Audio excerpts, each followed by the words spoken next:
Oke, kita langsung mulai. Saya pertama ingin ke Pak Susno terlebih dahulu. Pak Susno, hari ini Kejaksaan Tinggi menyatakan berkas perlu dilengkapi. Tanggapan Anda seperti apa?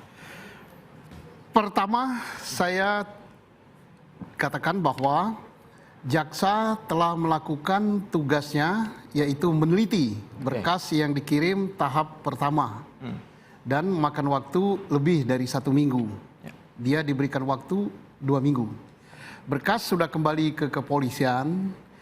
Penyidik Polri diberi waktu 1 minggu untuk mengembalikan berkas itu kepada penuntut umum dengan melengkapi apa kekurangannya. Saya karena berasal dari institusi Polri, di dalam darah saya mengalir Polri. Kalau dicoret, saya sangat cinta pada Polri. Sebagaimana Anda semua, seluruh warga negara Indonesia mencintai Polri. Kritikan-kritikan negatif sampai 90% itu saya terima bahwa itu tanda bukti Anda cinta pada Polri. Tidak mungkin negeri ini tanpa Polri. Sekarang mari kita perbaiki. Kesempatan ini saya nyatakan juga bahwa jangan ada dugaan negatif tentang mengulur waktu bahwa Polri ingin menang karena perkara itu gugur. Tidak mungkin. Kenapa tidak mungkin? Perkara ini sudah sedemikian terbuka. Seluruh rakyat Indonesia, seluruh pengamat, seluruh stasiun televisi, seluruh medsos menunjukkan perhatiannya kepada perkara Peggy. Mana mungkin mau main kejar-kejar waktu. Tidak mungkin. Tidak akan berani. Tidak mungkin dan tidak akan berani. Dan tidak akan sempat. Tidak akan sempat. Kalau satu lagi, kalau memang ada di tubuh Polri, entah level apa, level penyidik yang berpikiran seperti itu, berarti dia picik. Dia tidak membaca situasi. Ditahan sampai picik ya. Nah, saya bertanya ke Pak Edi. Pak Edi, menurut Anda 7 hari ini cukup untuk Polri? Sementara kemarin pada pra-peradilan juga yang pertama tidak hadir. Ya, saya kira memang kalau seperti apa yang disampaikan Pak Susno, memang di dalam pra-peradilan memang kalau misalnya tidak datang, saya kira memang itu hal yang biasa. Ya, itu tidaklah merupakan suatu kalau tidak datang berarti ada masalah kan nih. Tidak demikian saya kira ya. Karena kenapa? Karena memang ini juga kita lihat nanti dijawab. Pengajuan berkas juga saya kira sangat bersamaan ya. Tentu ini juga saya kira ada alasannya kenapa sampai Polda Jawa Barat kemarin tidak hadir. Tapi bukan berarti untuk, kalau kami melihat ya, bukan berarti untuk mengulur waktu, tidak ya. Saya kira memang diberikan waktu seminggu, kemudian ada seminggu kemudian akan hadir ya. Dan saya yakin dengan adanya pemberian waktu minggu depan, dan kami yakin sekali Polda akan hadir untuk hadir ya. Baik, Polda akan hadir. Saya catat sampai di situ. Saya ke Pak Muhtar. Pak Muhtar juga informasinya tadi Anda mengatakan bahwa sempat ke Polda Jawa Barat ya, begitu ya. Nah, bagaimana hasilnya tadi? Tadi memang kami sekitar jam 10 lah ya, jam 10 kita datang ke Polda Jawa Barat karena mendengar berita bahwa ayahnya Peggy, Pak Rudi itu mau menjenguk Peggy karena kebetulan kan hari Kamis itu hari besuk. Nah, itu informasinya dihalang-halangi oleh penjaga tahti. Nah, siapa yang menghalangi? Ya, penjaga yang di sana. Yang gitu ya, saya tidak bisa sebut namanya lah, yang jelas kan penjaga di sana. Sehingga kita ambil kebijakan bahwa karena memang kebetulan juga ada ibunya Peggy yang mau besuk kan itu. Ayo kita sama-sama pertanyakan apa yang menjadi atau apa penyebab daripada niatan mereka menghalangi orang tuanya untuk besuk ke Peggy. Nah, gitu. Jadi ternyata tadi dia si penjaga itu bilang bahwa karena penyidiknya lagi di luar dan lain sebagainya. Nah, apa yang Anda lakukan? Ya, kita berkoordinasi dengan pihak penjaga bahwa ini adalah hak daripada orang tua untuk menjenguk anaknya gitu ya, yang memang lagi ditahan kan. Jadi kita minta jangan sampai ada upaya-upaya dari pihak kepolisian daerah Jawa Barat dari unsur manapun untuk melakukan menghalangi atau merintangi dari keluarga untuk membesuk anaknya kan itu. Karena Anda melihat indikasi itu ada? Ya. Anda melihat indikasi itu ada? Tadi kita datang ke sana, kita memang sempat berbicara, tapi kemudian dikasih izin lah ya, dikasih izin. Terus saya satu, boleh kalau saya namakan ya? Ya boleh, silakan. Tadi saya sedikit menanggapi apa yang disampaikan Pak Edi. Ya. Mangkir dari persidangan itu hal biasa. Oke. Ya, tapi ingat, yang dipanggil dalam persidangan adalah institusi negara, yaitu polisi. Ya. Nah, artinya saya pikir hal biasa itu sangat tidak pantas disampaikan, karena begini. Persidangan atau majelis hakim akan memaklumi pihak tergugat untuk tidak hadir, tetapi dengan etika. Oke. Nah, etikanya apa? Oke. Memberitahu kepada pihak pengadilan atau kepada majelis hakim bahwa kami tidak bisa hadir dengan alasan A, B, C. Oke, baik. Nah, kemarin tidak disampaikan alasannya. Oke, baik. Oleh pihak majelis hakim. Baik. Pak Edi, silakan dijawab. Saya kira memang kalau kita lihat kemarin ya, penjelasan daripada Polda, kita melihat bahwasannya ada sesuatu hal yang memang mungkin tidak bisa pada hari itu ya. Karena memang kita tahu sendiri saat ini juga berkas perkara juga saat ini lagi diproses juga di kejaksaan ya. Mungkin ini dugaan kami ya. Mungkin ada sesuatu yang harus dilengkapi sehingga memang pada saat kemarin itu belum bisa hadir untuk di pra peradilan kemarin ya. Tapi kan kita lihat penjelasan hari ini bahwasanya Polda akan datang ya. Untuk memenuhi pra peradilan yang akan dilaksanakan pada saya kira tidak akan mengurangi nilai bahwasanya atas penundaan kemarin dan toh juga akan dilaksanakan. Oke, dan niat Polda untuk hadir pada sidang berikutnya. Nah, pertanyaannya kemudian tadi Pak Muhtar mengatakan tidak ada etika dan pemberitahuan begitu. Nah, Pak Fredrik, Anda setuju dengan itu? Menurut pendapat saya, bahwa sidang praper, saya udah nangani sidang praper itu mungkin hampir 50 ya. Jadi itu dimanapun, instansi manapun, pasti tidak menghadirin panggilan pertama. KPK pun begitu, tidak akan menghadirin panggilan pertama. Dan itu tidak ada kewajiban, tidak ada sanksi, tidak menghadirin panggilan. Alasannya apa? Dari pengalaman Anda, alasannya apa tidak hadir di Ya, dia alasannya malah sedang mempersiapkan bukti, atau dalam hal ini sprintnya belum turun, itu 1001 macam alasan. Dan itu tidak perlu dipermasalahkan. Tadi saya melihat daripada catatan yang di TV ditayangkan, yang dimana itu sampai melapor ke Menko Polhukam. Mohon maaf ya, sebagai seorang rekan sejawat ya, menurut saya berkelebihan. Karena kalau sidang ini ditunda itu hal yang wajar ya. Dan lagi jangan lupa, KUHP kita sudah menyatakan 7 hari kerja, bukan sejak perkara itu didaftarkan. Didaftarkan, hakim menentukan 2 bulan lagi baru sidang, itu boleh aja tidak ada sanksinya dan tidak melanggar hukum. 7 hari kerja itu adalah sidang praper kalau sudah mulai sidang. Tapi tadi kata Pak Muhtar itu tidak ada etikanya karena tidak memberitahukan. Ya, saya rasa ya, terus terang saya tidak tahu apakah ada pemberitahuan atau tidak. Biasanya itu cukup per telepon kasih tahu pada telepon kan juga pemberitahuan kan? Iya, mungkin loh ya, saya juga nggak ngerti ya. Tapi menurut saya Polda, Polda Jabar terutama ya kan, itu institusi besar ya. Tidak mungkin dia lalai. Mungkin dia ada telepon atau per WA saya tidak bisa hadir, mungkin loh ya. Tapi saya nggak tahu. Kalau memang tidak hadir ya silakan tanya sama Polda. Kami tidak bisa berkomentar. Tidak mungkin lalai, Pak Muhtar. Jadi gini, kalau Pak Yunadi menyampaikan bahwa institusi manapun pasti kan begitu ya, pada persidangan pertama tidak hadir, itu saya bilang hanya pendapat pribadi saja. Karena kalau kita berbicara tentang aturan, bahwa majelis hakim atau pengadilan telah memanggil pihak tergugat dengan patut, maka wajiblah dia menghadiri panggilan tersebut. Apalagi panggilan ini ditujukan kepada institusi Polri yang notabene ini adalah institusi negara. Kalaupun katakanlah pihak kepolisian daerah Jawa Barat tidak bisa hadir, kan mereka bisa berkirim surat. Itu etika yang harus dijunjung tinggi. Nah, jadi jangan sampai, mohon maaf, jangan sampai institusi Polri ini memperlihatkan kepada halayak ramai bahwa mereka mau mangkir saja tanpa pemberitahuan. Baik, saya catat itu. Langsung ke Pak Susno, pengalaman Anda sebagai anggota kepolisian ketika ada panggilan untuk hadir di pengadilan seperti apa? Kalau soal pra peradilan tidak hadir, saya sependapat itu sering ya. Bukan hanya Polri, Polda, Baris-Krim pun sering, Kejaksaan juga sering, KPK juga sering. Bukan pasti tapi sering. Yang jadi masalah itu hanya ditunggu 45 menit, belum datang. Nah, itu saja masalahnya. Nah, belum datangnya ini, apakah suratnya itu nyangkut di tata usahanya pengadilan?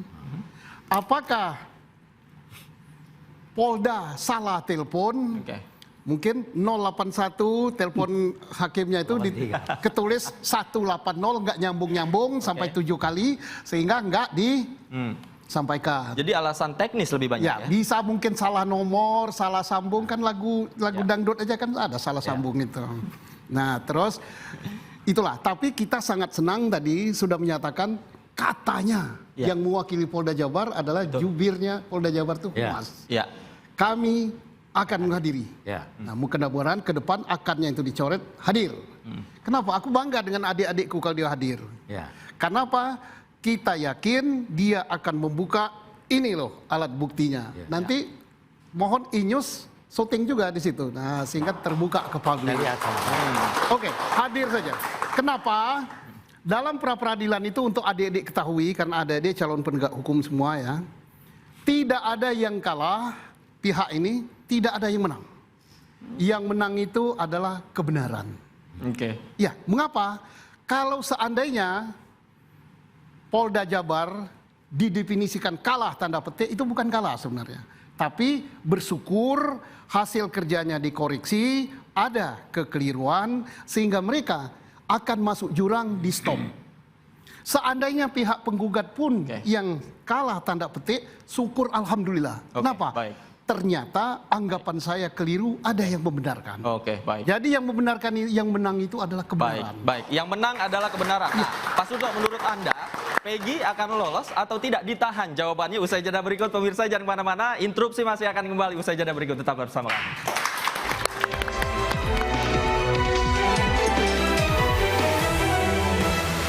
Hasil penelitian tim jaksa pada tanggal 24 Juni 2024, tim jaksa peneliti sudah mengirimkan pemberitahuan bahwa hasil penyidikan belum lengkap kepada rekan-rekan penyidik Polda Jabar. Berkas masih belum lengkap, terdapat kekurangan material dan formil. Tadi saya utang pertanyaan kepada Pak Susno. Tadi saya bertanya, prediksi Anda, dugaan Anda, apakah Peggy akan menang di pra-peradilan? Baik, saya sama saja dengan kita yang di sini. Saya memang mantan polisi yang sudah pensiun, dan saya tidak berada di dalam. Yang saya amati adalah apa yang terangkat ke permukaan melalui media. Itu. Kalau berdasarkan pengamatan yang ada di media, maka saya khawatir gugatan ini dikabulkan. Instansi saya, termasuk saya, berada pada posisi kalah tanda petik. Tapi berbahagia dan gembira bahwa hasil pekerjaan dikoreksi. Mengapa kalah?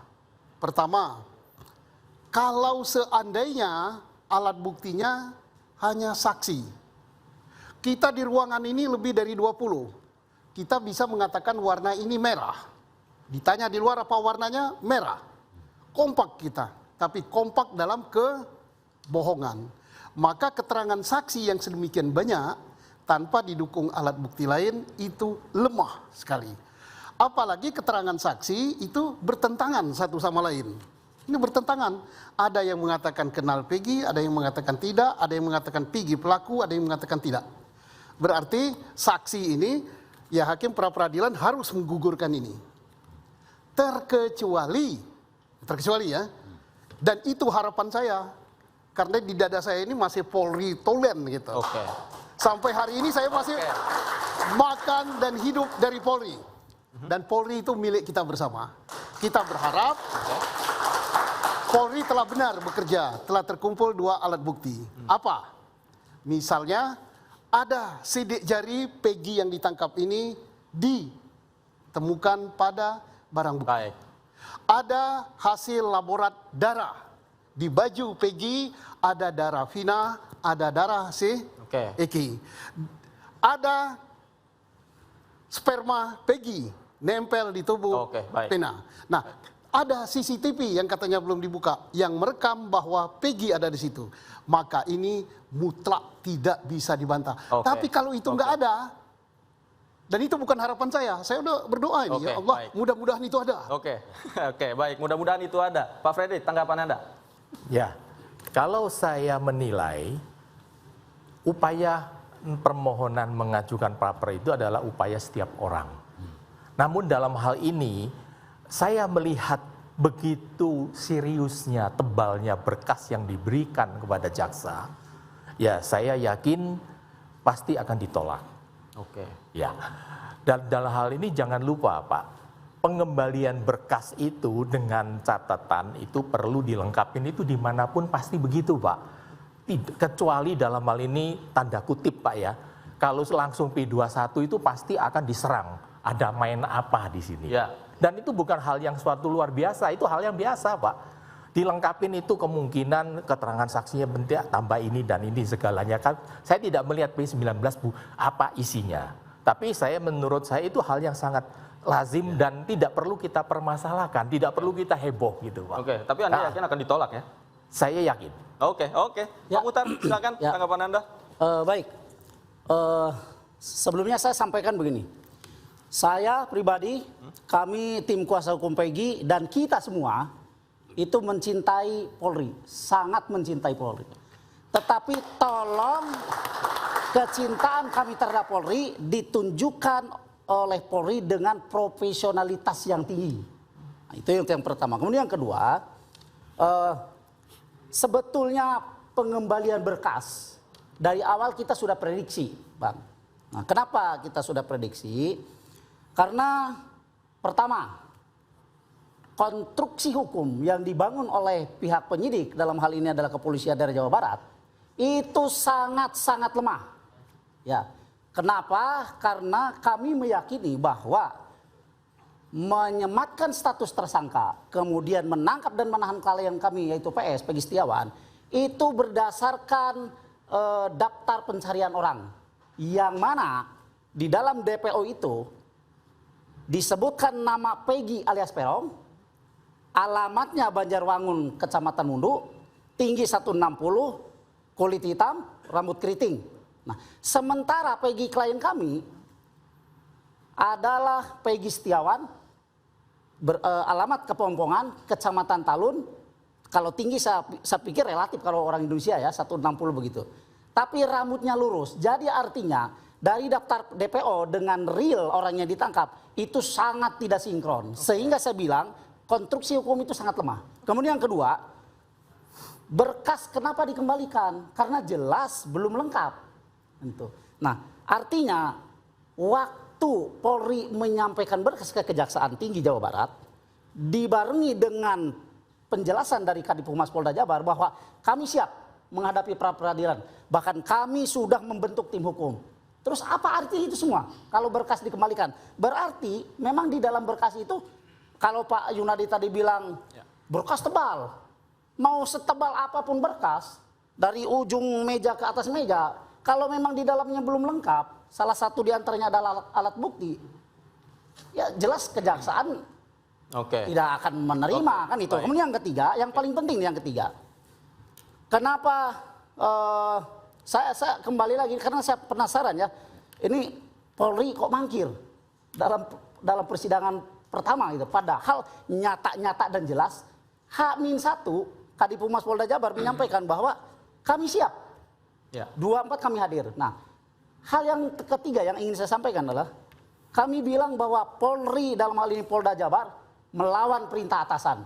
Apa itu perintah atasannya? Pertama adalah perintah dari Bapak Presiden Jokowi yang menyampaikan bahwa selesaikan kasus ini dengan cepat dan tuntas. Baik. Kedua, perintah dari Kapolri, atasan langsung Polri yang menyampaikan bahwa penyelesaian kasus ini harus transparan dan cepat. Kan, baik. Kemudian yang ketiga, perintah pengadilan.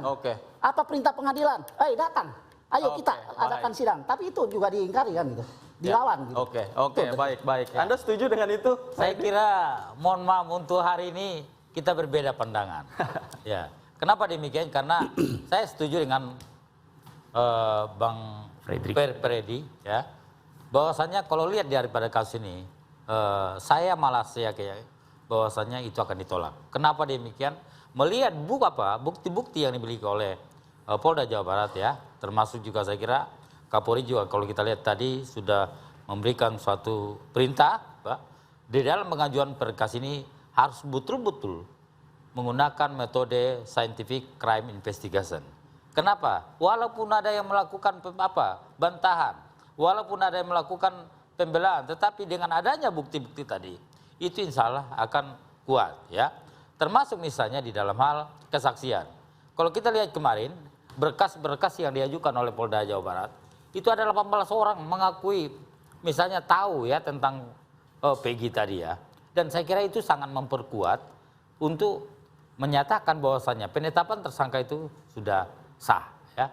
Namun demikian tentu memang ya nanti ini semua akan dibuktikan di pengadilan ya. Tapi kan boleh kita ribut sekarang buktinya lemah. Nanti gitu. saya kira perkaranya lemah. Ciri-cirinya pun tadi dikatakan tidak sama, tidak identik katakanlah. Betul. Kalau kami melihat bahwasannya polisi di sini tidak ingin berdebat di ruang publik, tetapi akan menyampaikan bukti-bukti itu nanti di pengadilan.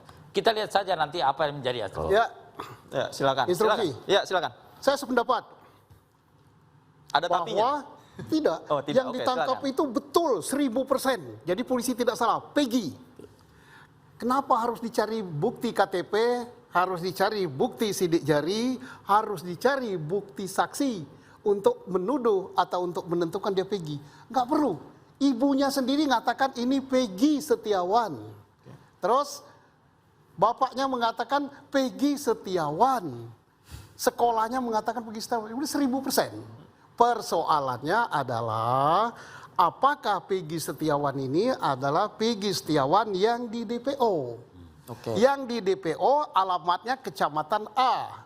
Peggy yang ditangkap Kecamatan B. Yang ini Peggy Setiawan, yang ini Peggy Perong.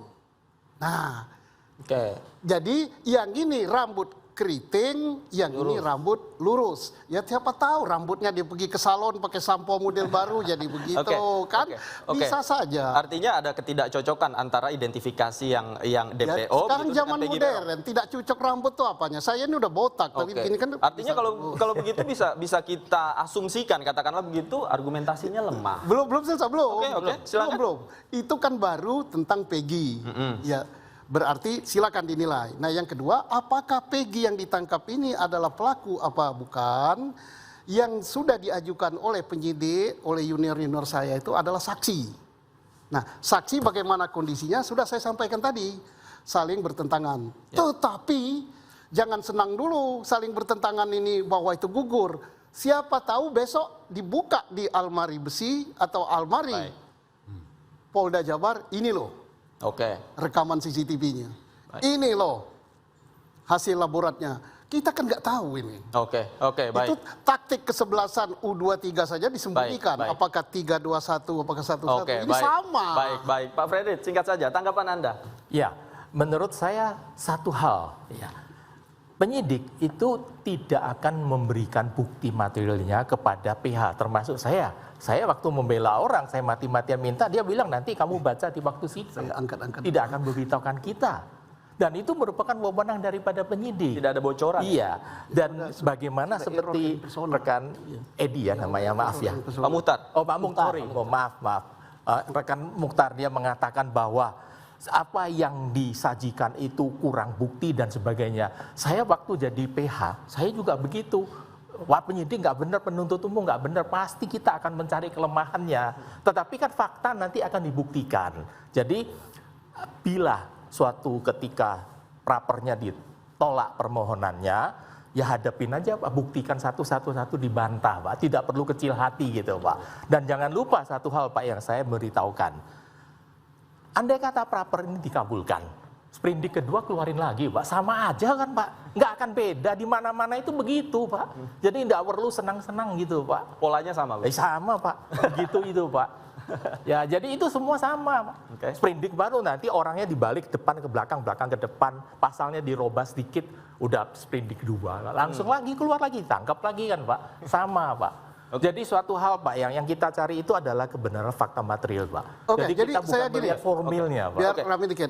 Oke, Pak Suso ditahan dulu ya, ditahan dulu karena kita harus break nih. Bapak-bapak, usai jeda kita lanjutkan kembali. Pemirsa, interupsi masih akan kembali usai jeda berikut. Jangan kemana-mana. Sesuai judulnya.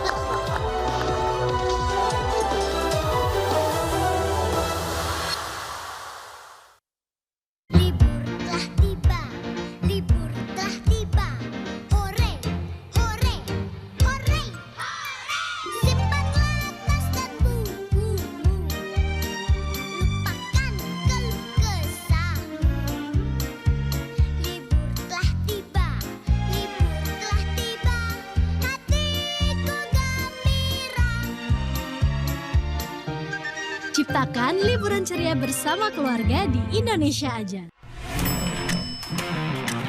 Saat kerjaan gak habis-habis, harus tetap semangat. Saat macet, kita gaslah sedikit, cari jalan lain. Saat rintangan di depan mata, kita maju terus, Cuk. Untuk bangkitin semangat, minum Krating Day dengan 1000 mg taurin dan multivitamin B kompleks. Ini energi gue. Caraku lebih percaya diri. Baru Lux Botanicals Body Wash dengan parfum essence untuk 3 kali keharuman lebih tahan lama. Jadi lebih percaya diri untuk mengekspresikan kecantikanku. Baru Lux Botanicals Body Wash. Pas aku coba Le Mineral, seger banget, nggak bikin enak sama sekali. Benar, karena Le Mineral mengandung mineral esensial seperti kalsium, magnesium, dan bikarbonat. Inilah yang membuat rasa airnya lebih segar. Kayak ada manis-manisnya. Le Mineral. Komitmen Nippon Paint selalu mempersembahkan yang terbaik di kelasnya. Tanpa kompromi pada kualitas, untuk memberikan hasil akhir halus dan merata. Dengan reologi lebih optimal, menutup permukaan dengan maksimal. Proses pengecatan bersih dan tercipta warna yang memukau. Nippon Paint, kualitas tanpa kompromi, terbukti lebih baik. US Open 2024. Perjuangan elit badminton dunia meraih juara di negeri Paman Sam. Semifinal, Minggu 30 Juni dini hari. Final, Minggu 30 Juni tengah malam. US Open 2024. Live exclusive only on iNews Premium Sports.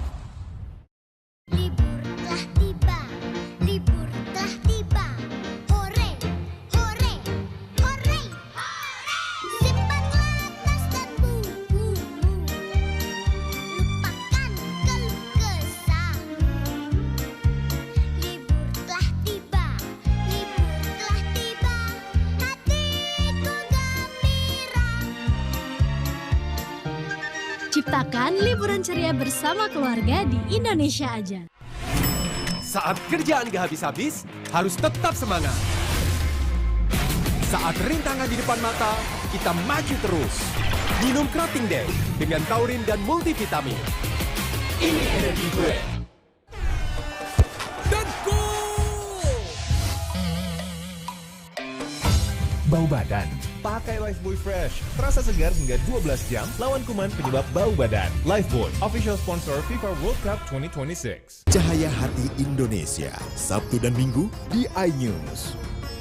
Kenapa Pristin 8,6 Plus lebih baik? Kopi, stres, makan pedas, membuat asam tubuh berlebih. Cairan asam ini mewakili gaya hidup kita. Pristin 8,6 Plus bisa bantu menetralkannya. Jadi, kalau ada yang lebih baik, kenapa pilih yang biasa? Aku selalu mengikat rambut untuk kuasai permainanku. Tapi aku nggak khawatir rambutku jadi kusut. Baru Sunsilk Active Infusion dengan argan oil, protein, dan vitamin E agar aku percaya diri melepas ikat rambutku. Rambut 5 kali lebih lembut dan harum. Sunsilk baru.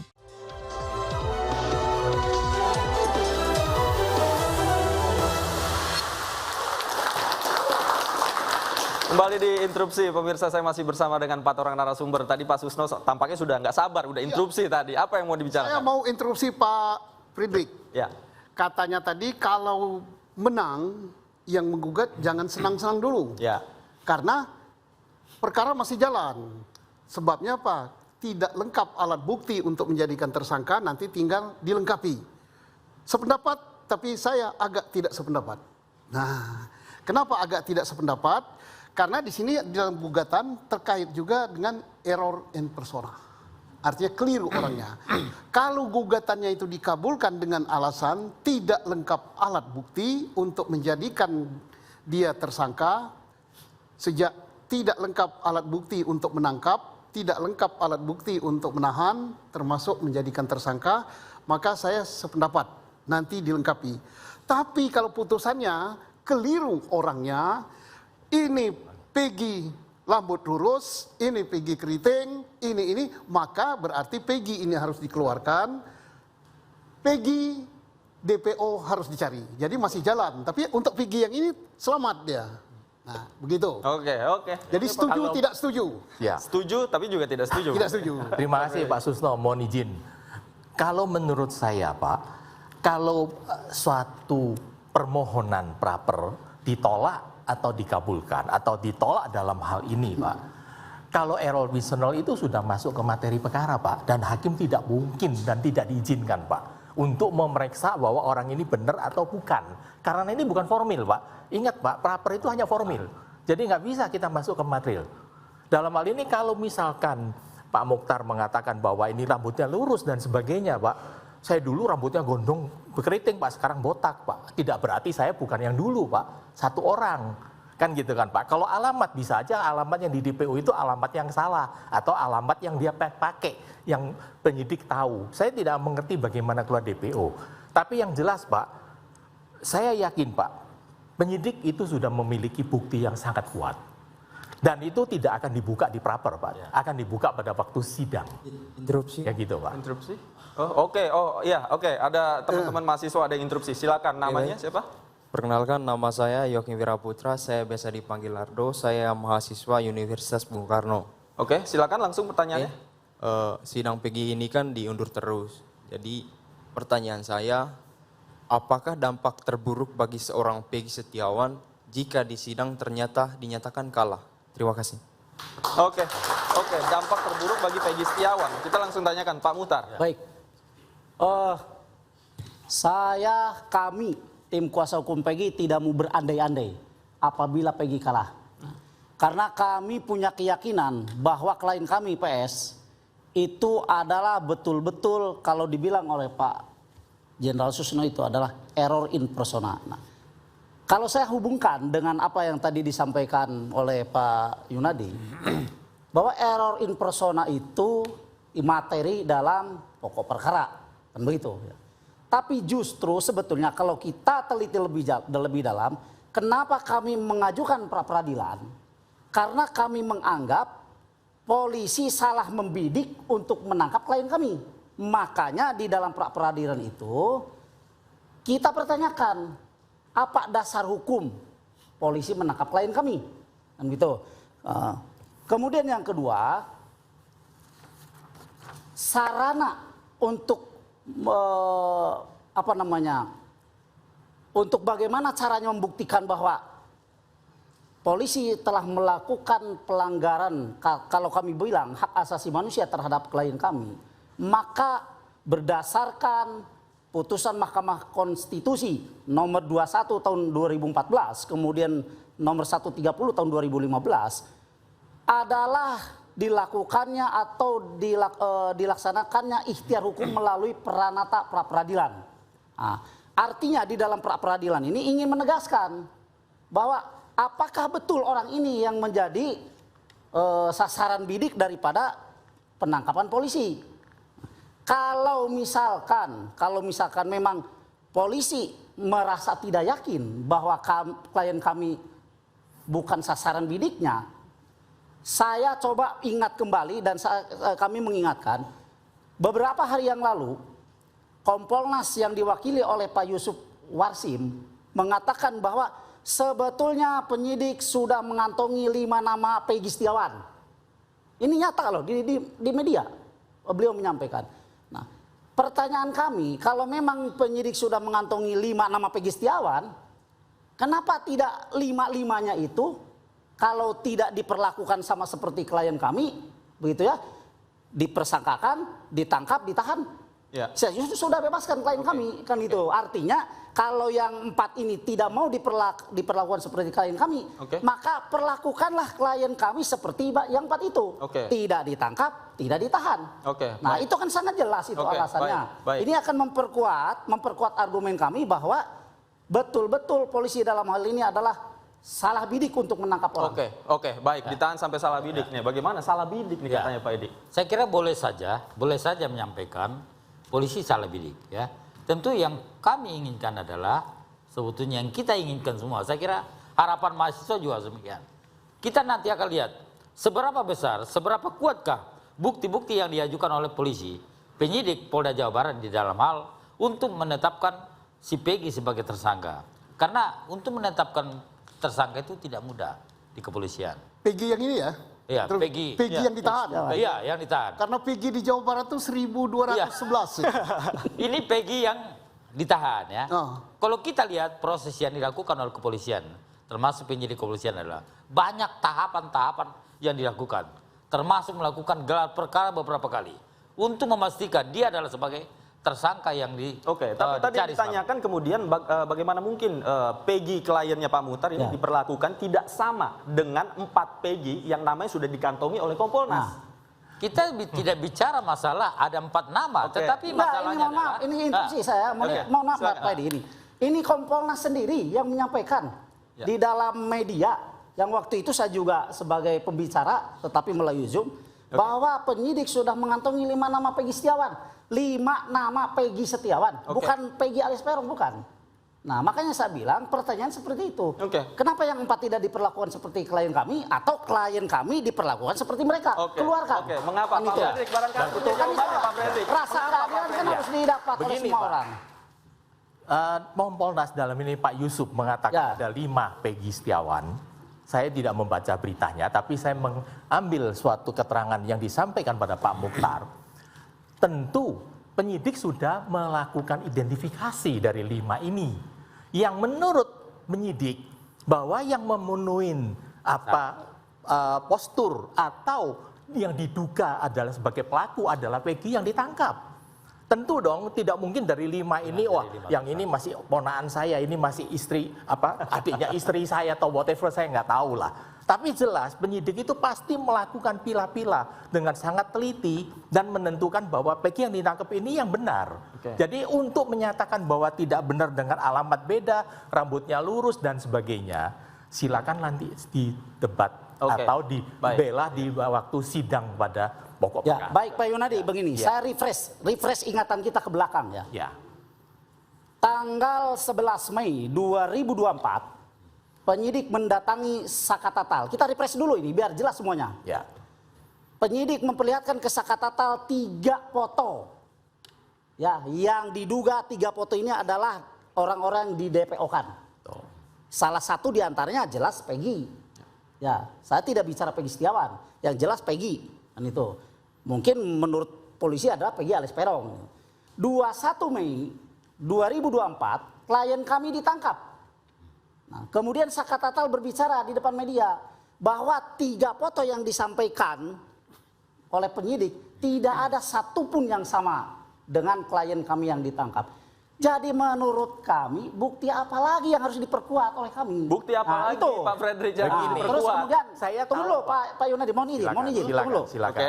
Pak Edi bilang bahwa polisi kalau belum lengkap, ya kan, buktinya tidak mungkin mereka menyerahkan berkas. Tadi saya udah bilang dari awal, setebal apapun berkas, ya dari ujung meja sampai atas meja begini, kalau memang tidak disertai dengan alat bukti yang memadai bahkan mencukupi, ya bukan memadai ya, mencukupi ya, alat bukti yang cukup, 2 alat bukti yang cukup untuk menetapkan Peggy Setiawan sebagai tersangka. Apalah artinya berkas itu? Kan itu. Baik Pak Fred. Begini Pak. Saya ingat Pak ya, pada pembicaraan dari stasiun TV lainnya, itu ibunya Peggy Setiawan atau pengacaranya Peggy Setiawan, ibunya Peggy Setiawan itu mengaku ya bahwa dia rumahnya itu tahun 2016 itu digeledah sama penyidik. Dengan demikian, sejak semula itu polisi sudah mencurigai adalah itu tersangka yang dicari, tapi tidak ditemukan karena diinformasikan sudah pindah sedang kerja di Bandung. Kedua, dalam hal ini jangan lupa Pak, bahwa Saka ini ditunjukkan 3 orang. Itu biasa teknik daripada penyidik Pak. Ini Pak Susno kan banyak penyidik ini Pak, kabar reskrim. Biasanya itu kan dia memancing, apakah ini dia, apakah ini handphone yang kamu hilang, padahal ini handphone saya Pak. Mancing, oh iya Pak ini punya saya, kamu bohong. Kira-kira begitu, mohon izin Pak ya. Itu contoh, itu teknik Pak. Baik. Menurut saya itu bukan itu sih Pak Yunadi gini. Silakan. Satu ya, maaf. Iya, silakan. Kadang-kala kalau saya dengar apa yang disampaikan Pak Yunadi, 2016 polisi menggeledah rumahnya Peggy. Justru itu menurut saya itu adalah pernyataan yang menohok kepada penyidik sendiri. Kenapa seperti itu? 2016 betul polisi berdasarkan keterangan ibunya Peggy menggeledah rumah Peggy. Bahkan merampas, kalau saya bilang merampas karena penyitaan kendaraan tidak disertai surat ya. Mengambil kendaraan motor Peggy Setiawan, Suzuki Smash dengan satu motor warnanya vario hitam atau apalah gitu ya. Itu diambil oleh polisi, dua-duanya sampai saat ini tidak kembali dan pada saat diambil itu tidak disertai dengan surat penyitaan. Oke, poinnya apa? Ibunya Peggy Setiawan waktu itu menyampaikan ke polisi 2016, ingat ya, Peggy ada di Bandung. Baik. Bahkan foto Peggy pun ada. Nah, kalau kita mau bicara tentang 2016, kenapa tidak 2016 tuh polisi susul ke Bandung? Peggy-nya. Oke. Clear, selesai masalahnya. Oke, baik. Ini 8 tahun kemudian baru ditangkap. Saya langsung tanyakan ke Pak Susno sebagai mbahnya penyidik tadi, mbahnya polisi ini seperti apa sebenarnya? Gurunya penyidik. Jadi begini, 2016 betul rumahnya Peggy digeledah. Karena apa? Kasus terbunuhnya Vina dan Eki itu diduga sebagai perang antar geng motor. Diduga si Peggy ini sebagai geng motor, langsung digeledah rumahnya. Ternyata yang anggota geng motor itu bukan si Peggy, justru si Eki yang korban. Disitulah ditemukan jaket ecstasy ya. Ecstasy. Kemudian disitalah sepeda motor Peggy. Ibunya mengatakan Peggy ada di Bandung. Ditemukan foto yang dilihatkan oleh Kadip Humas. Diambillah foto itu, foto tahun 2015 waktu di Mantenan. Nah, apakah foto itu menunjukkan kasus pembunuhan? Bisa saja, tapi belum dijelaskan oleh Dip Humas.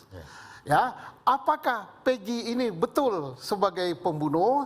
Apakah DPO itu dipandang juga sebagai strategi?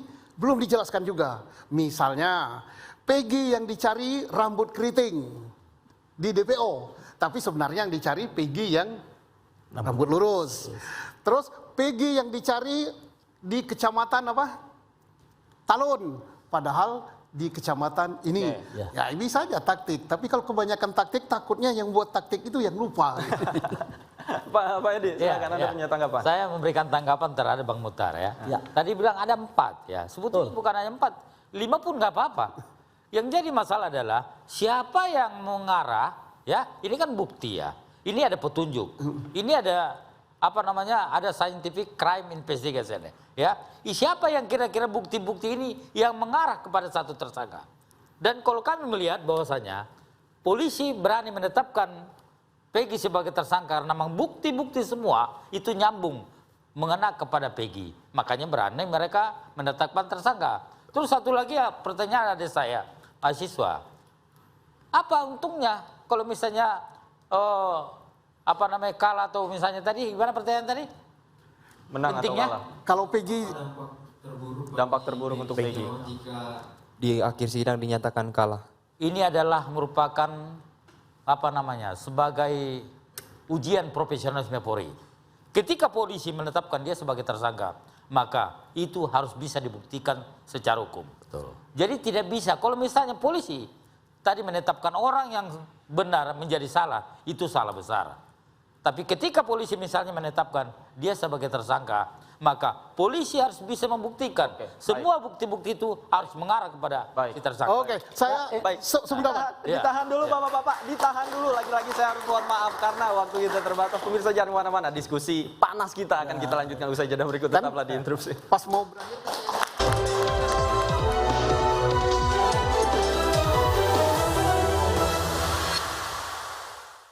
Kalau ada produk baru dari Dove yang mengandung 3% niacinamide dan 10 kali kolagen, kira-kira untuk apa ya? Skincare buat muka. Serum buat mudahin noda hitam. Bagian lain tubuhmu juga berhak dapat perawatan terbaik. Ini buat ketiak. Baru Dove Deodoran Serum. Deo serum pertama di Indonesia dari Dove dengan 3% niacinamide dan 10 kali kolagen. Bye-bye noda gelap. Wah, ini kayak habis treatment mahal sih. Dove untuk samarkan noda gelap di ketiak. I love it. Dove. Saat kerjaan gak habis-habis, harus tetap semangat. Saat macet, kita gas sedikit, cari jalan lain. Saat rintangan di depan mata, kita maju terus, Cuk.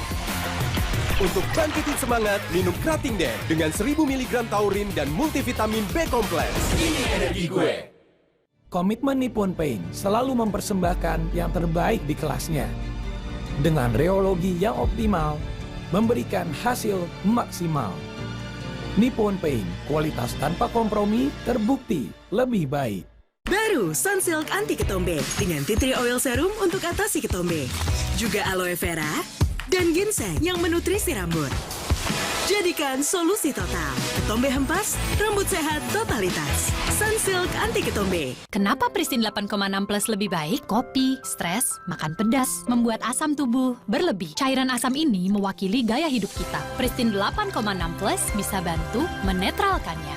Jadi, kalau ada yang lebih baik, kenapa pilih yang biasa? Formula E Portland E-Prix 2024. Racer top dunia saling beradu kecepatan di Portland International Raceway. Mampukah Antonio Felix da Costa kembali menjadi juara di Portland E-Prix? Portland E-Prix, Sabtu dan Minggu 29 dan 30 Juni. Live iNews Premium Sports. Pond's Skin Institute. Baru Pond's Bright Miracle Facial Foam. Kombinasi niacinamide dan irisorcinol menghasilkan niasorcinol. Membersihkan 20 kali ekstra kekuatan mencerahkan dan menutrisi. Kulit mulus bercahaya terbaikmu. Miracles happen. Whatever the wind brings, it's important to strengthen your immune system with 1,000 milligrams of vitamin C, an antioxidant that fights against free radicals. Komitmen Nippon Paint selalu mempersembahkan yang terbaik di kelasnya. Tanpa kompromi pada kualitas, untuk memberikan hasil akhir halus dan merata. Dengan rheologi lebih optimal, menutup permukaan dengan maksimal. Proses pengecatan bersih dan tercipta warna yang memukau. Nippon Paint, kualitas tanpa kompromi, terbukti lebih baik.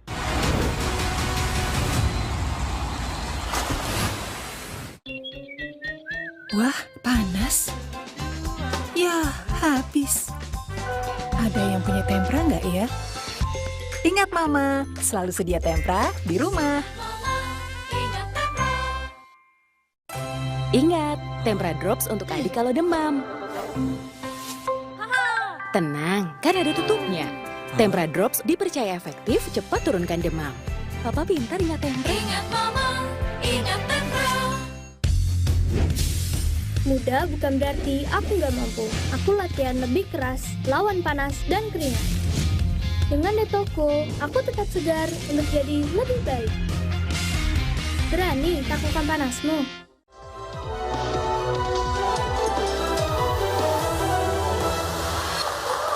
Kembali di interupsi pemirsa, kita masih lanjutkan diskusi kita yang panas. Pak Susno tadi interupsi ya, apa? Saya mau interupsi. Ini yang abang mau, yang tunggu, kata-kata scientific.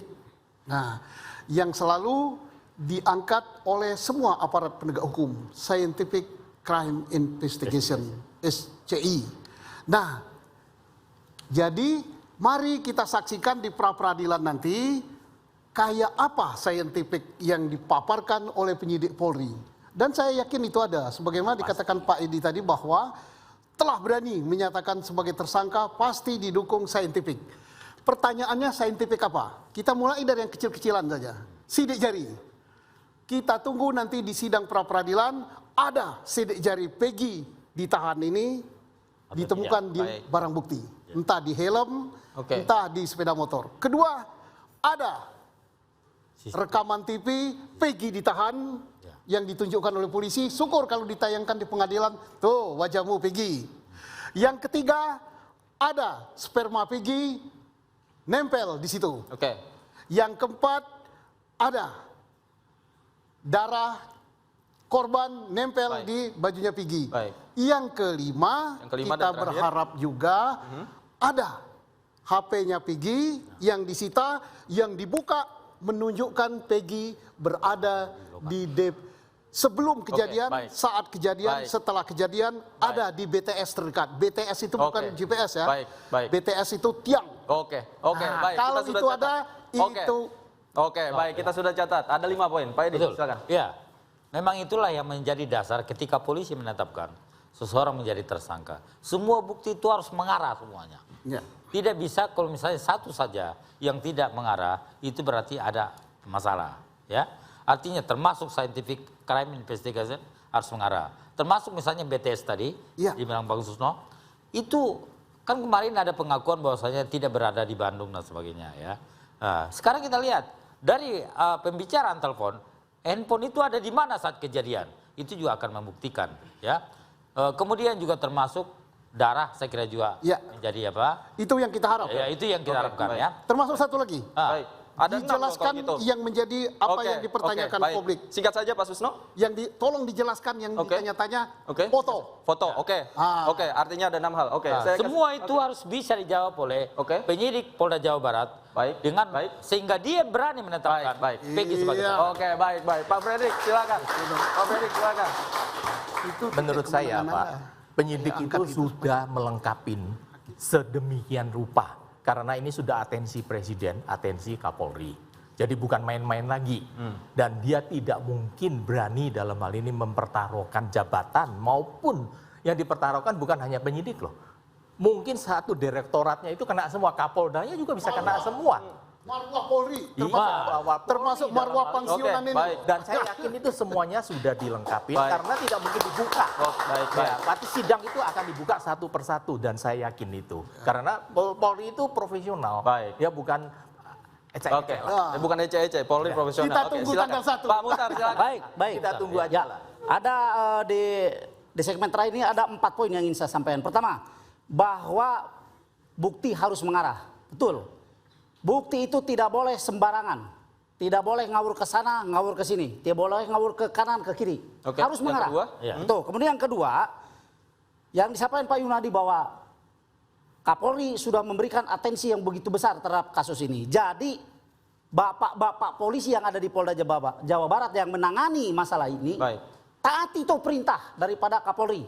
Ya, selesaikan kasus ini dengan cepat dan transparan. Kemudian yang ketiga, saya sedikit ya mengulang. Sedikit saja singkat. Bahwa 3 foto tadi yang dilihatkan oleh penyidik itu salah satunya Tata Sakal menyampaikan wajahnya putih, pipinya berlubang. Peggy yang kami yang ditangkap, klien kami tidak seperti itu. Yang terakhir saya kasih kesempatan. Sedikit lagi.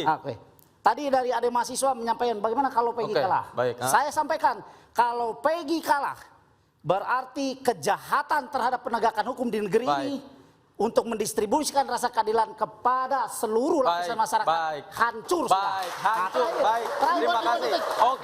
Waktu kita sudah habis. Bapak-bapak. 5 detik. Silakan 5 detik. Silakan. Polda Jabar mohon jaga nama baik karena saya mantan Kapolda Jawa Barat. Terima kasih. Terima kasih. Pak Susno terima kasih. Pak Muhtar, mohon maaf waktu kita sudah habis. Nanti kita undang lagi untuk diskusi lagi. Pak Muhtar terima kasih. Pak Fredrik terima kasih. Pak Edi juga terima kasih banyak. Pemirsa, itulah dia argumentasi yang ada di panggung interupsi kali ini. Apapun hasilnya nanti kita tunggu hasil pra-peradilan selanjutnya. Pemirsa, interupsi saya David pamit undur diri. Terima kasih. Selamat malam. Sampai jumpa minggu depan.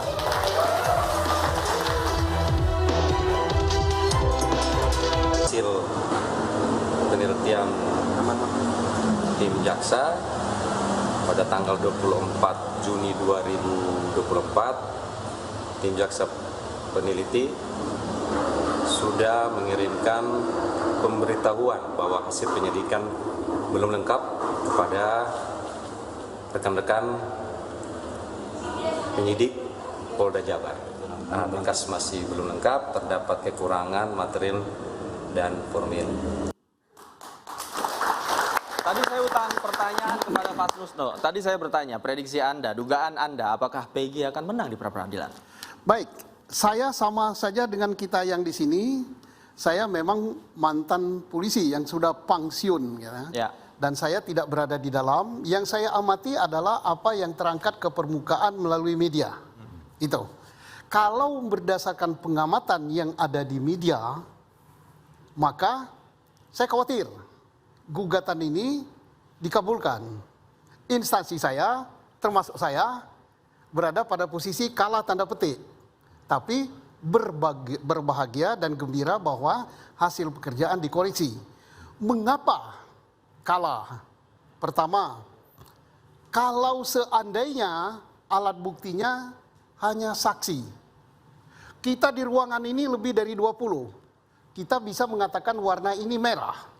Ditanya di luar apa warnanya? Merah.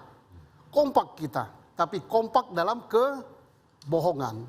Maka keterangan saksi yang sedemikian banyak tanpa didukung alat bukti lain itu lemah sekali. Apalagi keterangan saksi itu bertentangan satu sama lain. Ini bertentangan. Ada yang mengatakan kenal Peggy, ada yang mengatakan tidak, ada yang mengatakan Peggy pelaku, ada yang mengatakan tidak. Berarti saksi ini, ya hakim pra-peradilan harus menggugurkan ini. Terkecuali ya, dan itu harapan saya. Karena di dada saya ini masih Polri tolen gitu. Sampai hari ini saya masih makan dan hidup dari Polri.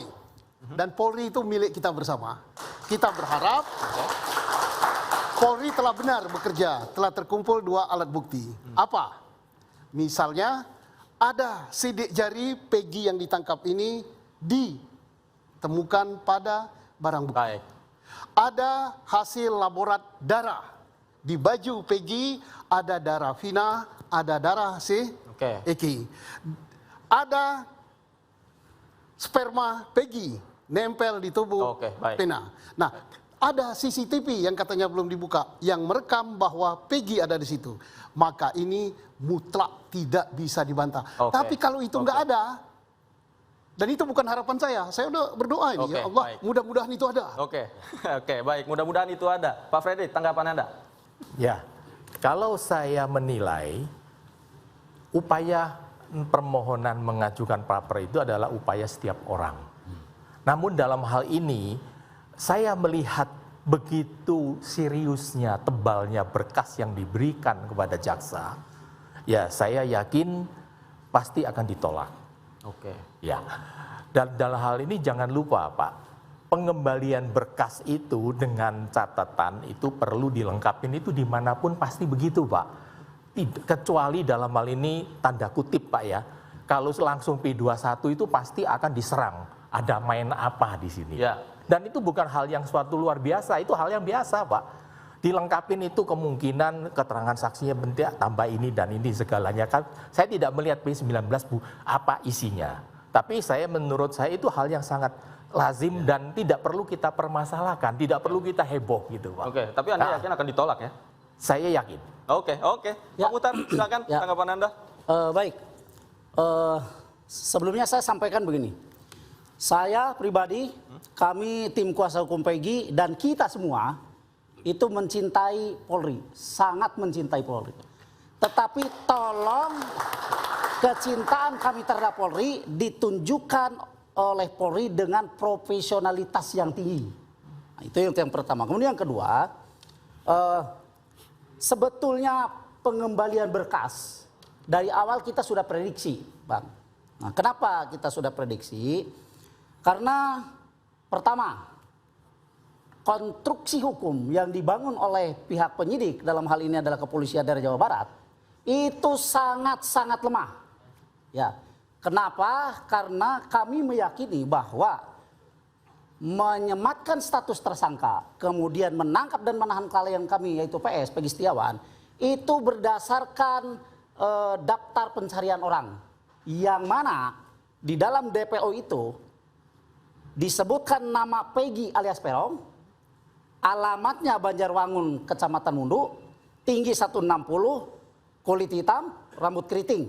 Nah, sementara Peggy klien kami adalah Peggy Setiawan, alamat Kepompongan, Kecamatan Talun. Kalau tinggi saya pikir relatif kalau orang Indonesia ya 160 begitu.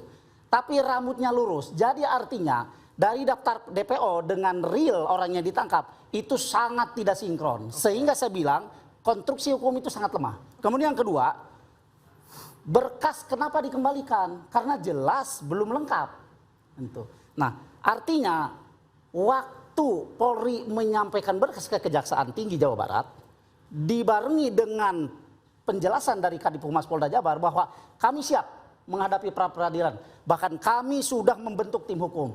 Terus apa arti itu semua? Kalau berkas dikembalikan, berarti memang di dalam berkas itu kalau Pak Yunadi tadi bilang berkas tebal, mau setebal apapun berkas dari ujung meja ke atas meja, kalau memang di dalamnya belum lengkap, salah satu diantaranya adalah alat bukti, ya jelas kejaksaan tidak akan menerima kan itu. Kemudian yang ketiga, yang paling penting yang ketiga, kenapa saya kembali lagi karena saya penasaran ya, ini Polri kok mangkir dalam persidangan pertama gitu, padahal nyata-nyata dan jelas H-1 Kadif Humas Polda Jabar menyampaikan bahwa kami siap. 24 kami hadir. Nah, hal yang ketiga yang ingin saya sampaikan adalah kami bilang bahwa Polri dalam hal ini Polda Jabar melawan perintah atasan. Apa itu perintah atasannya? Pertama adalah perintah dari Bapak Presiden Jokowi yang menyampaikan bahwa selesaikan kasus ini dengan cepat dan tuntas. Kedua, perintah dari Kapolri, atasan langsung Polri yang menyampaikan bahwa penyelesaian kasus ini harus transparan dan cepat. Kemudian yang ketiga, perintah pengadilan. Apa perintah pengadilan? Datang, ayo kita adakan sidang. Tapi itu juga diingkari kan gitu, dilawan. Gitu. Baik. Anda setuju dengan itu? Saya kira, mohon maaf untuk hari ini kita berbeda pandangan. Ya, kenapa demikian? Karena saya setuju dengan Bang Freddy, ya, bahwasannya kalau lihat daripada kasus ini. Saya malah yakin bahwasannya itu akan ditolak. Kenapa demikian? Melihat bukti-bukti yang dimiliki oleh Polda Jawa Barat ya, termasuk juga saya kira Kapolri juga kalau kita lihat tadi sudah memberikan suatu perintah di dalam pengajuan berkas ini harus betul-betul menggunakan metode scientific crime investigation. Kenapa? Walaupun ada yang melakukan bantahan, walaupun ada yang melakukan pembelaan, tetapi dengan adanya bukti-bukti tadi itu insya Allah akan kuat ya. Termasuk misalnya di dalam hal kesaksian. Kalau kita lihat kemarin berkas-berkas yang diajukan oleh Polda Jawa Barat itu ada 18 orang mengakui misalnya tahu ya tentang Peggy tadi ya. Dan saya kira itu sangat memperkuat untuk menyatakan bahwasannya penetapan tersangka itu sudah sah ya. Namun demikian tentu memang ya nanti ini semua akan buktikan di pengadilan ya. Tapi kan boleh kita ribut sekarang buktinya lemah. Nanti gitu. saya kira perkaranya lemah. Ciri-cirinya pun tadi dikatakan tidak sama, tidak identik katakan betul. Kalau kami melihat bahwasanya polisi di sini tidak ingin berdebat di ruang publik, tetapi akan menyampaikan bukti-bukti itu nanti di pengadilan. Kita lihat saja nanti apa yang menjadi hasil. Ya, silakan. Instruksi. Silakan. Saya sependapat. Ada tapinya? Tidak. Yang ditangkap itu betul 1000%. Jadi polisi tidak salah. Peggy. Kenapa harus dicari bukti KTP, harus dicari bukti sidik jari, harus dicari bukti saksi untuk menuduh atau untuk menentukan dia Peggy? Nggak perlu. Ibunya sendiri mengatakan ini Peggy Setiawan. Terus bapaknya mengatakan Peggy Setiawan. Sekolahnya mengatakan Peggy Setiawan. Ini 1000%. Persoalannya adalah apakah Peggy Setiawan ini adalah Peggy Setiawan yang di DPO. Yang di DPO alamatnya Kecamatan A. Peggy yang ditangkap Kecamatan B. Yang ini Peggy Setiawan, yang ini Peggy Peron. Nah, Oke. Jadi yang ini rambut keriting, yang ini rambut lurus. Ya siapa tahu rambutnya dia pergi ke salon pakai sampo model baru jadi begitu kan? Bisa saja. Artinya ada ketidakcocokan antara identifikasi yang DPO. Ya, sekarang gitu, zaman modern, tidak cocok rambut tuh apanya? Saya ini udah botak, tapi begini kan. Artinya kalau begitu bisa kita asumsikan, katakanlah begitu, argumentasinya lemah. Belum selesai, belum. Oke, silakan. Belum. Itu kan baru tentang Peggy. Ya. Berarti silakan dinilai. Nah yang kedua, apakah Peggy yang ditangkap ini adalah pelaku apa bukan? Yang sudah diajukan oleh penyidik, oleh junior-junior saya itu adalah saksi. Nah saksi bagaimana kondisinya sudah saya sampaikan tadi. Saling bertentangan. Tetapi jangan senang dulu saling bertentangan ini bahwa itu gugur. Siapa tahu besok dibuka di almari besi atau almari Polda Jabar, ini loh. Rekaman CCTV-nya. Ini loh hasil laboratnya. Kita kan nggak tahu ini. Baik. Itu taktik kesebelasan U23 saja disembunyikan. Baik. Apakah 3-2-1, apakah 1-1. Ini baik. sama. Baik. Pak Fredrik, singkat saja tanggapan Anda. Ya, menurut saya satu hal. Ya. Penyidik itu tidak akan memberikan bukti materialnya kepada PH, termasuk saya. Saya waktu membela orang, saya mati-matian minta, dia bilang nanti kamu baca di waktu sidang. Tidak akan memberitahukan kita. Dan itu merupakan wewenang daripada penyidik. Tidak ada bocoran. Iya. Dan bagaimana seperti rekan Edi ya namanya, maaf ya. Pak Muhtar. Oh Pak Muhtar, maaf. Rekan Muhtar dia mengatakan bahwa apa yang disajikan itu kurang bukti dan sebagainya. Saya waktu jadi PH, saya juga begitu. Wah penyidik nggak benar, penuntut umum nggak benar, pasti kita akan mencari kelemahannya. Tetapi kan fakta nanti akan dibuktikan. Jadi bila suatu ketika prapernya ditolak permohonannya, ya hadapin aja Pak, buktikan satu-satu dibantah Pak. Tidak perlu kecil hati gitu Pak. Dan jangan lupa satu hal Pak yang saya beritahukan. Andai kata praper ini dikabulkan, sprindik kedua keluarin lagi Pak, sama aja kan Pak, nggak akan beda, di mana-mana itu begitu Pak. Jadi nggak perlu senang-senang gitu Pak. Polanya sama Pak? Sama Pak, begitu itu Pak. Ya jadi itu semua sama Pak. Sprindik baru nanti orangnya dibalik depan ke belakang, belakang ke depan, pasalnya dirobah sedikit, udah sprindik kedua, langsung lagi keluar lagi, tangkap lagi kan Pak, sama Pak. Jadi suatu hal Pak yang kita cari itu adalah kebenaran fakta material Pak. Jadi kita bukan melihat formilnya Pak. Biar rame dikit. Pak Suso ditahan dulu ya, ditahan dulu karena kita harus break nih, bapak-bapak. Usai jeda kita lanjutkan kembali. Pemirsa interupsi masih akan kembali usai jeda berikut. Jangan kemana-mana. Sesuai judulnya.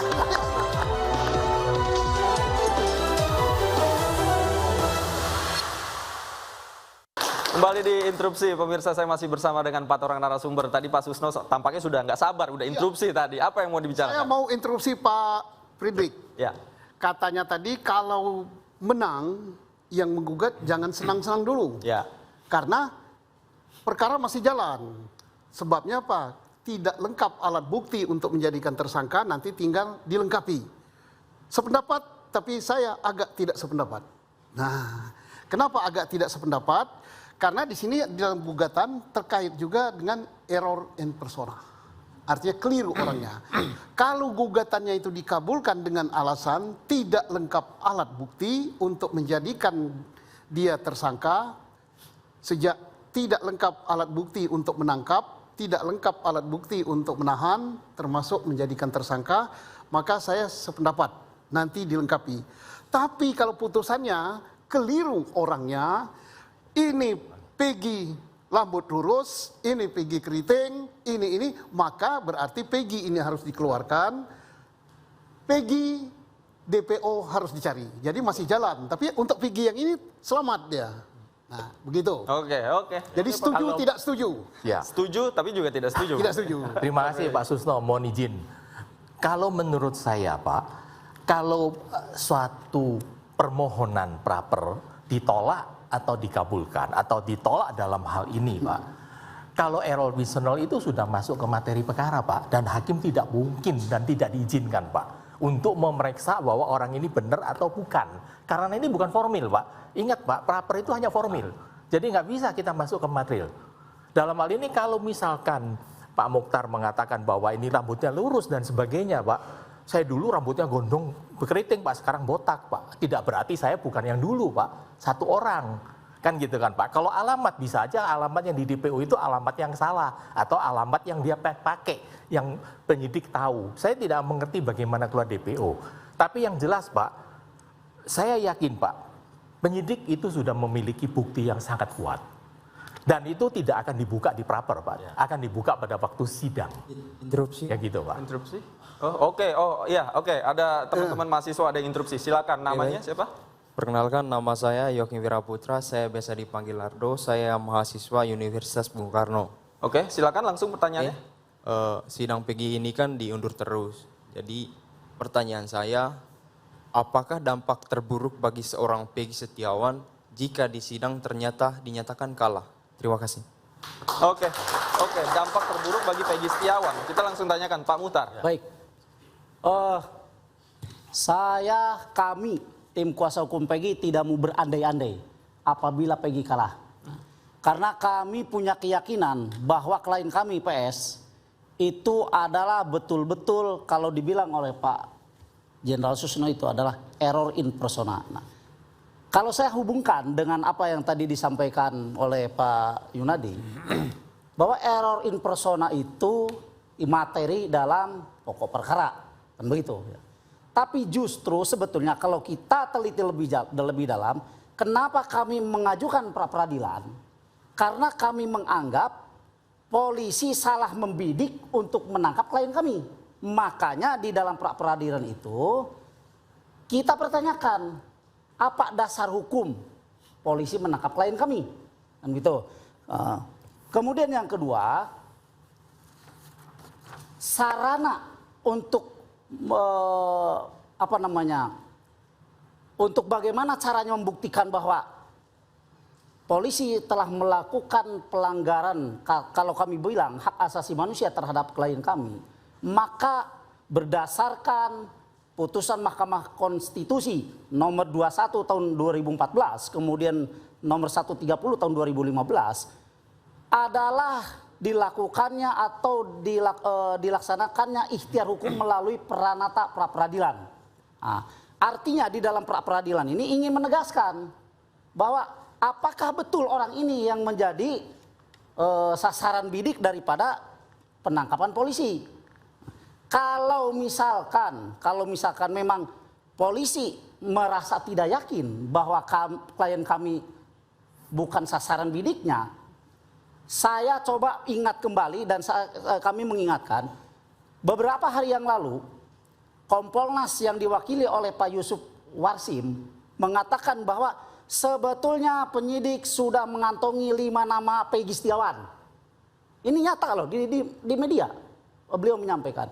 Nah, pertanyaan kami, kalau memang penyidik sudah mengantongi 5 nama Peggy Setiawan, kenapa tidak 5-5-nya itu kalau tidak diperlakukan sama seperti klien kami, begitu ya, dipersangkakan, ditangkap, ditahan, ya. Sudah bebaskan klien kami, kan itu. Artinya kalau yang 4 ini tidak mau diperlakukan seperti klien kami, maka perlakukanlah klien kami seperti yang 4 itu. Tidak ditangkap, tidak ditahan. Nah, itu kan sangat jelas itu alasannya. Ini akan memperkuat argumen kami bahwa betul-betul polisi dalam hal ini adalah salah bidik untuk menangkap orang. Baik, ditahan sampai salah bidik nih. Bagaimana salah bidik nih katanya Pak Edi? Saya kira boleh saja menyampaikan polisi salah bidik ya.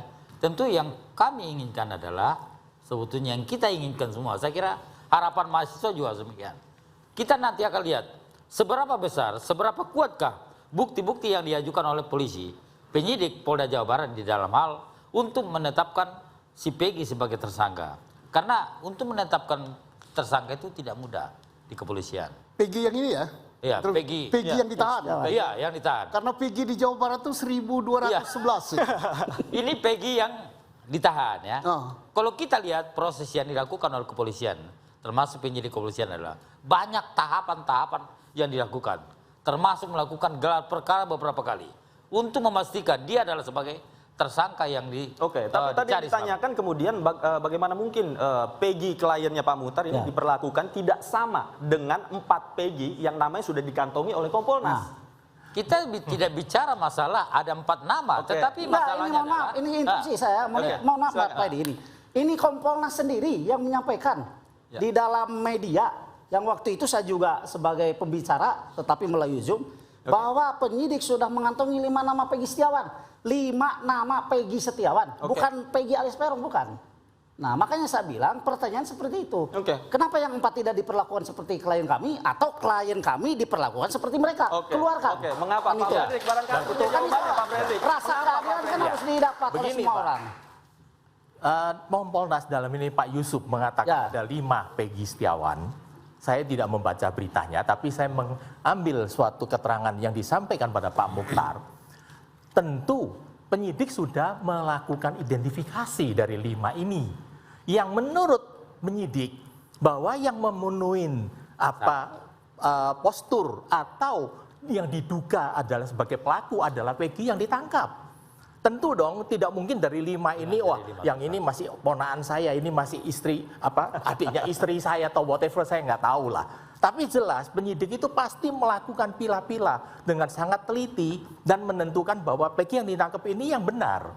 Jadi untuk menyatakan bahwa tidak benar dengan alamat beda, rambutnya lurus dan sebagainya, silakan nanti di debat atau dibela di waktu sidang pada pokok perkara. Baik Pak Yunadi, begini, saya refresh ingatan kita ke belakang ya.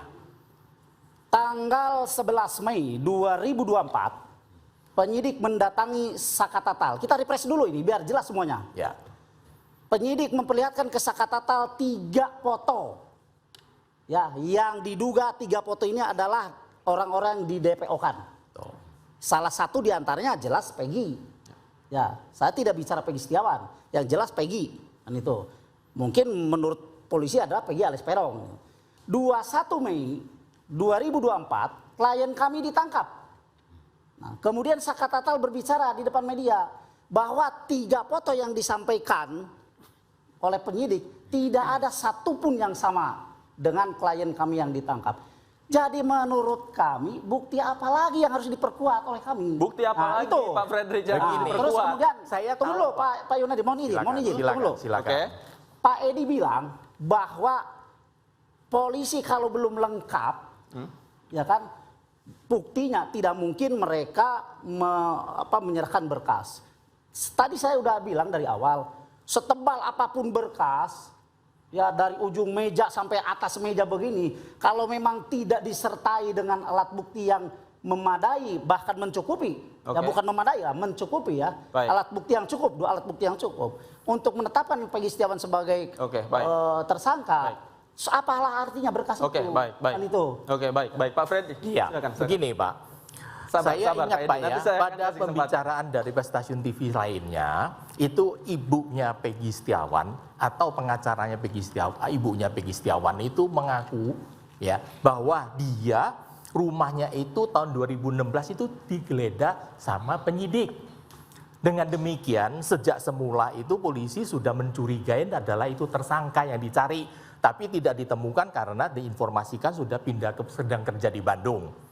Kedua, dalam hal ini jangan lupa Pak, bahwa Saka ini ditunjukkan 3 orang. Itu biasa teknik daripada penyidik Pak. Ini Pak Susno kan banyak penyidik ini Pak, kabar reskrim. Biasanya itu kan dia memancing. Apakah ini dia? Apakah ini handphone yang kamu hilang? Padahal ini handphone saya Pak. Mancing, oh iya Pak ini punya saya, kamu bohong. Kira-kira begitu, mohon izin Pak ya. Itu contoh, itu teknik Pak. Menurut saya itu bukan. Terus Pak Yunadi gini. Silakan. Satu ya, maaf. Iya, silakan. Kadangkala kalau saya dengar apa yang disampaikan Pak Yunadi, 2016 polisi menggeledah rumahnya Peggy. Justru itu menurut saya itu adalah pernyataan yang menohok kepada penyidik sendiri. Kenapa seperti itu? 2016 betul polisi berdasarkan keterangan ibunya Peggy menggeledah rumah Peggy. Bahkan merampas, kalau saya bilang merampas karena penyitaan kendaraan tidak disertai surat ya. Mengambil kendaraan motor Peggy Setiawan Suzuki Smash dengan 1 motor warnanya Vario hitam atau apalah gitu ya. Itu diambil oleh polisi, dua-duanya sampai saat ini tidak kembali dan pada saat diambil itu tidak disertai dengan surat penyitaan. Poinnya apa? Ibunya Peggy Setiawan waktu itu menyampaikan ke polisi 2016, ingat ya, Peggy ada di Bandung. Baik. Bahkan foto Peggy pun ada.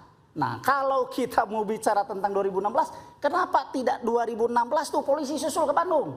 Peggy-nya. Oke, clear, selesai masalahnya. Oke, baik. Ini 8 tahun kemudian baru ditangkap. Saya langsung tanyakan ke Pak Susno sebagai mbahnya penyidik tadi, mbahnya polisi ini seperti apa? Gurunya penyidik. Jadi begini, 2016 betul rumahnya Peggy digeledah. Karena apa? Kasus terbunuhnya Vina dan Eki itu diduga sebagai perang antar geng motor. Diduga si Peggy ini sebagai geng motor, langsung digeledah rumahnya. Ternyata yang anggota geng motor itu bukan si Peggy, justru si Eki yang korban. Disitulah ditemukan jaket ekstasi ya. Ekstasi. Kemudian disitalah sepeda motor Peggy. Ibunya mengatakan Peggy ada di Bandung. Ditemukan foto yang dilihatkan oleh Kadip Humas. Diambillah foto itu, foto tahun 2015 waktu di Mantenan. Nah, apakah foto itu menunjukkan kasus pembunuhan? Bisa saja, tapi belum dijelaskan oleh Dip Humas. Ya, apakah Peggy ini betul sebagai pembunuh? Apakah DPO itu dipandang juga sebagai strategi? Belum dijelaskan juga. Misalnya, Peggy yang dicari rambut keriting di DPO, tapi sebenarnya yang dicari Peggy yang rambut lurus. Terus Peggy yang dicari di kecamatan apa? Talun, padahal di kecamatan ini. Ya ini saja taktik, tapi kalau kebanyakan taktik takutnya yang buat taktik itu yang lupa. Pak Edi, silakan Anda punya tanggapan. Saya memberikan tanggapan terhadap Bang Muhtar ya. Tadi bilang ada 4 ya, sebetulnya bukan hanya 4, 5 pun nggak apa-apa. Yang jadi masalah adalah siapa yang mengarah ya, ini kan bukti ya, ini ada petunjuk, ini ada apa namanya, ada scientific crime investigation ya. Siapa yang kira-kira bukti-bukti ini yang mengarah kepada satu tersangka. Dan kalau kami melihat bahwasanya polisi berani menetapkan Peggy sebagai tersangka karena memang bukti-bukti semua itu nyambung mengena kepada Peggy. Makanya berani mereka menetapkan tersangka. Terus satu lagi ya, pertanyaan ada saya, mahasiswa. Apa untungnya kalau misalnya apa namanya kalah atau misalnya tadi gimana pertanyaan tadi? Menang pentingnya? atau kalah? Kalau Peggy dampak terburuk untuk Peggy. Di akhir sidang dinyatakan kalah. Ini adalah merupakan apa namanya sebagai ujian profesionalisme Polri. Ketika polisi menetapkan dia sebagai tersangka, maka itu harus bisa dibuktikan secara hukum. Betul. Jadi tidak bisa kalau misalnya polisi tadi menetapkan orang yang benar menjadi salah, itu salah besar. Tapi ketika polisi misalnya menetapkan dia sebagai tersangka, maka polisi harus bisa membuktikan semua bukti-bukti itu harus mengarah kepada si tersangka. Oke, saya sebentar. Ditahan dulu Bapak-bapak, ditahan dulu. Lagi-lagi saya harus mohon maaf karena waktu kita terbatas. Pemirsa jangan kemana-mana, diskusi panas kita akan kita lanjutkan usai jeda berikut. Tetaplah di interupsi. Pas mau berakhir.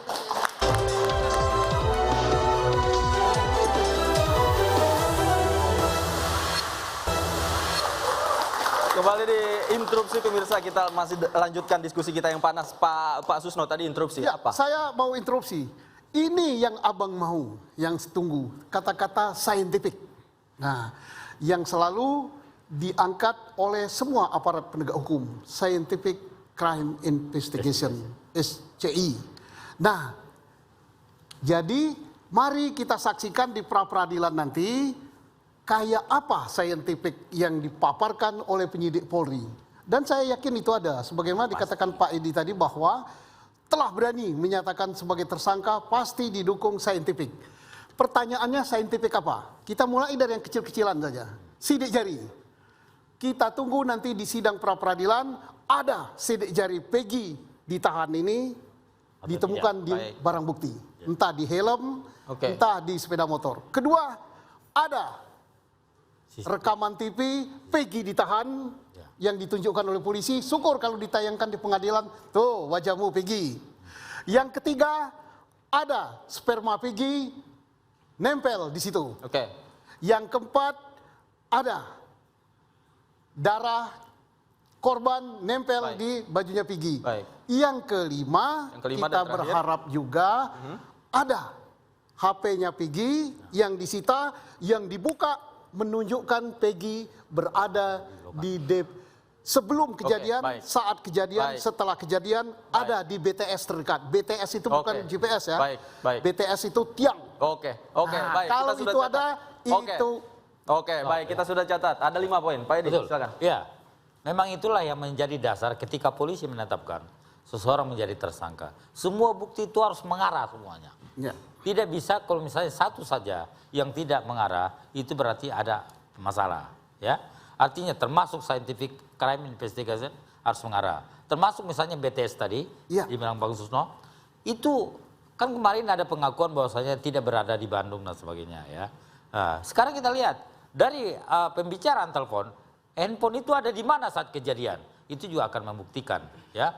Kemudian juga termasuk darah, saya kira juga menjadi apa? Itu yang kita harap. Ya, itu yang kita harapkan ya. Termasuk satu lagi. Ada dijelaskan gitu. yang menjadi apa yang dipertanyakan publik. Singkat saja Pak Susno. Yang tolong dijelaskan yang ditanya-tanya foto. Oke, artinya ada 6 hal. Semua itu harus bisa dijawab oleh penyidik Polda Jawa Barat dengan sehingga dia berani menetapkan Peggy sebagai tersangka. Baik. Pak Fredrik silakan. Menurut saya Pak, penyidik itu sudah melengkapin sedemikian rupa. Karena ini sudah atensi Presiden, atensi Kapolri. Jadi bukan main-main lagi. Dan dia tidak mungkin berani dalam hal ini mempertaruhkan jabatan maupun yang dipertaruhkan bukan hanya penyidik loh. Mungkin satu direktoratnya itu kena semua, Kapoldanya juga bisa kena semua. Marwah Polri, termasuk marwah pensiunan ini. Dan saya yakin itu semuanya sudah dilengkapi karena tidak mungkin dibuka. Tapi sidang itu akan dibuka satu persatu dan saya yakin itu. Karena Polri itu profesional, ya bukan ecek-ecek. Bukan ecek-ecek, Polri profesional. Kita tunggu tanggal 1. Pak Muhtar silakan. Baik. Kita tunggu aja lah. Ada di segmen terakhir ini ada 4 poin yang ingin saya sampaikan. Pertama, bahwa bukti harus mengarah. Betul. Bukti itu tidak boleh sembarangan. Tidak boleh ngawur ke sana, ngawur ke sini. Tidak boleh ngawur ke kanan, ke kiri. Harus mengarah. Betul. Kemudian yang kedua, yang disampaikan Pak Yunadi bahwa Kapolri sudah memberikan atensi yang begitu besar terhadap kasus ini. Jadi bapak-bapak polisi yang ada di Polda Jawa Barat yang menangani masalah ini, taati itu perintah daripada Kapolri. Ya. Selesaikan kasus ini dengan cepat dan transparan. Kemudian yang ketiga, saya sedikit ya mengulang. Sedikit saja singkat. Bahwa 3 foto tadi yang dilihatkan oleh penyidik itu salah satunya Tata Sakal menyampaikan wajahnya putih, pipinya berlubang. Peggy yang ditangkap klien kami tidak seperti itu. Yang terakhir saya kasih kesempatan. Sedikit lagi. Tadi dari adik mahasiswa menyampaikan bagaimana kalau Peggy kalah. Saya sampaikan kalau Peggy kalah berarti kejahatan terhadap penegakan hukum di negeri ini untuk mendistribusikan rasa keadilan kepada seluruh lapisan masyarakat hancur sudah. Baik. Terima kasih. Waktu kita sudah habis. Bapak-bapak. 5 detik. Silakan 5 detik. Silakan. Polda Jabar mohon jaga nama baik karena saya mantan Kapolda Jawa Barat. Baik. Terima kasih. Pak Susno terima kasih. Pak Muhtar, mohon maaf waktu kita sudah habis. Nanti kita undang lagi untuk diskusi lagi. Pak Muhtar terima kasih. Pak Fredrik terima kasih. Pak Edi juga terima kasih banyak. Pemirsa, itulah dia argumentasi yang ada di panggung interupsi kali ini. Apapun hasilnya nanti kita tunggu hasil pra-peradilan selanjutnya. Pemirsa, interupsi saya David pamit undur diri. Terima kasih. Selamat malam. Sampai jumpa minggu depan.